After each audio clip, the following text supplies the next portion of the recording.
खमागणी। जय श्री कृष्ण। अब तक हमने मेवाड़ व बप्पा रावल से संबंधित आपसे प्रश्न उत्तर किए थे। आज भी हम इन्हीं प्रश्नों का पुनः दोहरान करेंगे। मेवाड़ का भौगोलिक विस्तार कितने जिलों में है? मेवाड़ का भौगोलिक विस्तार 5 जिलों में है। मेवाड़ का भौगोलिक विस्तार कौन कौन से जिलों में है? तो मेवाड़ का भौगोलिक विस्तार चित्तौड़गढ़, राजसमंद, उदयपुर, भीलवाड़ा, प्रतापगढ़ में है। इसे आप ट्रिक से भी याद कर सकते हैं, जैसा कि हमने बनाया है। उदय प्रताप ने भील को चीरा। उदय से उदयपुर हो गया, प्रताप से प्रतापगढ़ हो गया, भील से भीलवाड़ा हो गया, चीर से चित्तौड़गढ़ हो गया, राज से राजसमंद हो गया। मेवाड़ के प्राचीन नाम क्या क्या हैं? मेवाड़ के प्राचीन नाम मेदपाट, प्रगाटवाद, सिवी जनपद हैं। मेदपाट, प्रगाटवाद किस क्षेत्र के प्राचीन नाम थे? तो वो मेवाड़ के प्राचीन नाम थे। सिवी जनपद राजस्थान का कौन सा भूभाग कहलाता था? तो वो मेवाड़ कहलाता था। मेवाड़ में कौन सा जनपद हुआ था? तो मेवाड़ में सिवी जनपद हुआ करता था। मेवाड़ में कौन से वंश का शासन था? तो मेवाड़ में गुहिल वंश का शासन था। राजस्थान के कौन से राजा के बारे में कहा जाता है कि उनका लालन पालन एक गुफा के अंदर हुआ? तो वो मेवाड़ के श्री गुहिल ही थे।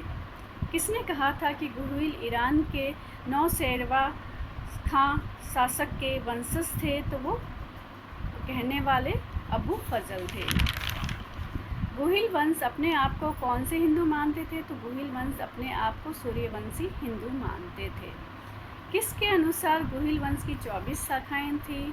तो वो मोहनोत नैन्सी व जेम्स टॉड के अनुसार गुहिल की 24 शाखाएं थी।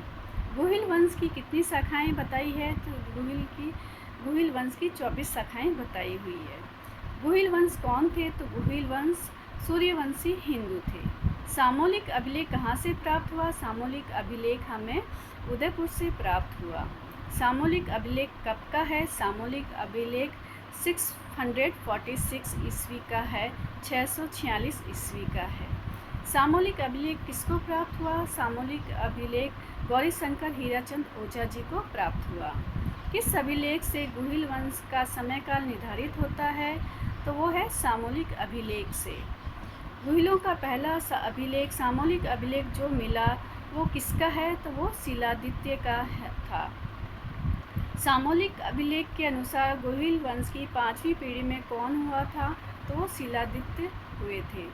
सामूलिक अभिलेख में वटनगर बसंतगढ़ से आया महाजन समुदाय के प्रमुख को क्या कहते थे? तो वो मेहतर कहते थे।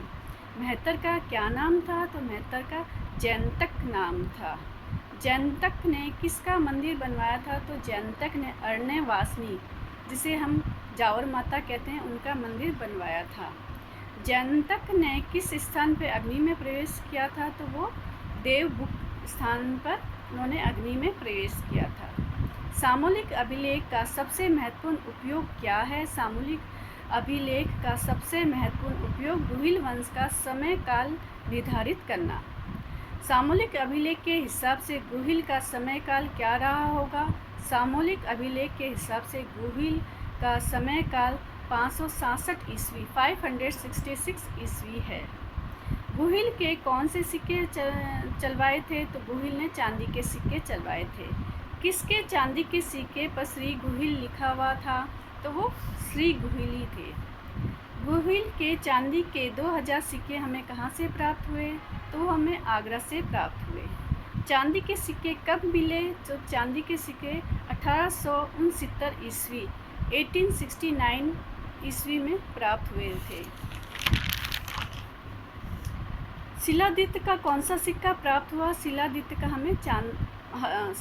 का हमें तांबे का सिक्का प्राप्त हुआ। बप्पा रावल का वास्तविक नाम क्या था? बप्पा रावल का वास्तविक नाम कालभोज था। किस इतिहासकार ने शिलादित्य की उपाधि बप्पा बताई थी? वो जेम्स टॉड थे। किसने कहा कि बप्पा एक नाम नहीं बल्कि एक उपाधि है? वो श्यामल दास जी ने कहा था। श्यामल दास जी ने अपनी कौन सी पुस्तक में शिलादित्य के पोते महेंद्र की उपाधि बप्पा बताई थी? तो वो थे वीर विनोद में उन्होंने बताई थी। किस इतिहासकार ने बप्पा व कालभोज को एक ही व्यक्ति माना है? वो है गौरीशंकर हीराचंद ओझा जी। कौन से अभिलेख में कालभोज के बेटे का नाम खुमान मिलता है? तो वो आठपुर अभिलेख में मिलता है।